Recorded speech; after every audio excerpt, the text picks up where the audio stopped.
Halo semuanya, hari ini kita bakal coba bedah bareng salah satu kalimat paling dalam sekaligus mungkin paling bikin bingung dari kebijaksanaan Timur. Kalimat ini ada di Sutra Hati atau Shinjing dan udah jadi teka-teki buat banyak orang selama ratusan tahun. Yuk kita coba pecahkan misterinya sama-sama. Nah, ini dia kalimatnya. Wujud adalah kosong, kosong adalah wujud. Sekilas kedengarannya aneh banget kan? Gimana ceritanya sesuatu bisa jadi ketiadaan, terus ketiadaan bisa jadi sesuatu? Tapi ini bukan sekedar permainan kata-kata loh. Ini adalah cara pandang yang sama sekali beda soal realitas. Jadi siap-siap ya, kita bakal masuk ke wilayah yang kelihatannya mustahil ini. Oke, kita mulai dari 4 baris kuncinya. Yang pertama adalah Shibuyi Kong, yang artinya wujud tidaklah berbeda dari kekosongan. Nah, di sini ada petunjuk penting banget. Perhatiin kata tidak berbeda. Ini bukan berarti mereka itu sama persis ya, tapi lebih kayak dua sisi dari koin yang sama. Coba kita ingat-ingat petunjuk ini ya. Baris kedua, Hongbu Yishi, artinya kekosongan tidaklah berbeda dari wujud. Nah, lihat kan polanya? Ini persis kebalikannya dari baris yang pertama. Teks ini seolah-olah mau bilang ke kita, hey, hubungan mereka ini dua arah loh, nggak bisa dipisahin. Dan sekarang, kita sampai di bagian yang paling berani.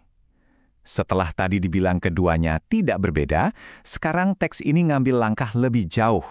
Baris ketiga, Shi Ji Shi Hong, langsung bilang wujud adalah kosong. Dan yang terakhir, buat melengkapi teka-tekinya, Kong Ji Shi Shi, kosong adalah wujud.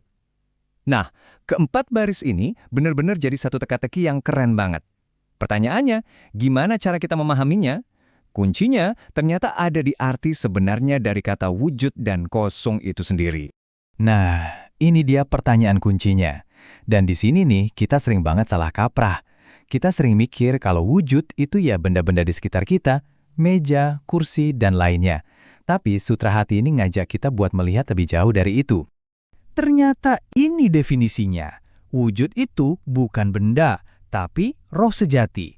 Biar gampang ya, coba deh bayangin. Wujud itu bukan patung yang udah jadi, tapi lebih ke energi kreatif si seniman yang bikin patung itu. Gak kelihatan, tapi justru dari situlah semua keajaiban dan karya seni itu muncul. Itulah wujud yang dimaksud. Sekarang giliran kata kosong. Kalau dengar kata ini, pikiran kita pasti langsung kebayang hampa, nggak ada apa-apa kan? Nah, ini kesalahpahaman yang paling umum. Dalam Sutra Hati, artinya justru sebaliknya. Coba lihat deh, keren banget kan? Kosong itu adalah rohani yang tak berwujud dan sejati. Pikirin kosong itu kayak kanvas putih bersih buat seorang pelukis. Kanvasnya emang kosong, tapi justru karena kosong, dia punya potensi tak terbatas buat jadi mahakarya apapun. Kekosongan ini bukan ketiadaan, tapi ruang untuk segala kemungkinan. Sekarang yuk kita coba satukan keduanya. Di sini kelihatan jelas banget, wujud itu adalah mujizatnya, sementara kosong adalah keadaan yang melahirkan mujizat itu. Ini tuh persis kayak ombak dan lautan. Ombak itu wujudnya, lautan itu kosongnya. Gak akan ada ombak tanpa lautan kan? Dan lautan mengekspresikan dirinya ya lewat ombak. Mereka itu satu hal yang sama, cuma dilihat dari sudut pandang yang berbeda. Nah, jadi disinilah momen ahanya. Teka-teki wujud adalah kosong itu ternyata bukan sebuah pertentangan. Ini tuh sebuah ajakan buat kita mengubah cara kita melihat dunia. Si esensi spiritual yang penuh keajaiban, yaitu wujud, dan si potensi murni yang melahirkannya, yaitu kosong, pada dasarnya adalah satu dan sama. Oke, kita udah berhasil mecahin teka-teki filosofis ini. Keren. Tapi, terus kenapa? Apa gunanya buat kita sehari-hari? Kenapa seorang pencari spiritual perlu repot-repot memahami konsep yang abstrak ini?